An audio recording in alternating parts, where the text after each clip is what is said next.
Last week, I set up new algae cultures in my lab for the first time in close to a year. Let's go see how they're doing. Hey, I'm Eliad, and I'm once again experimenting with microalgae. These algae cultures behind me have been growing for a little over a week now.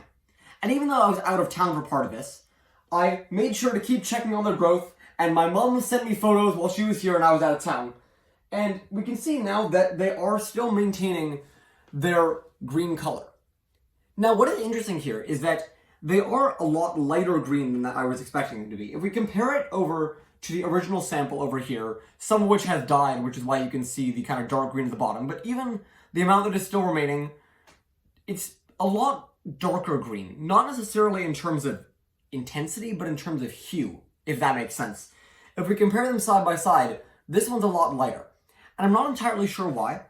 I think it might have something to do with just the way they're being grown and perhaps the place they've been transferred to. And we might see in the future that they become more like this a little later on.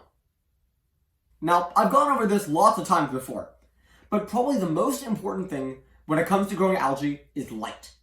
So for these algae, I've been having them on a roughly 12-hour day and night cycle. In other words, 12 hours of light and then 12 hours of darkness. And because I was out of town, again, I had my mom helping out with turning the lights on and off, so shout out to her for that. But essentially, my LED lights are on a remote. If I hit the power button, they switch off. And then I can switch them back on. So actually, it's late enough in the evening that I'm going to switch them off for good today.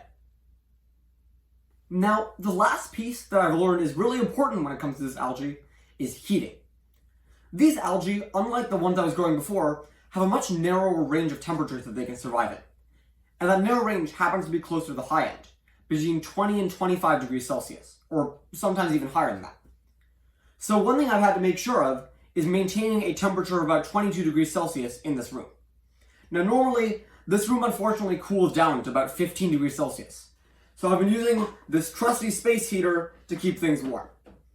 Initially, when I came back from my travels, I realized that the algae were not doing so great, and I think it was because of the temperature.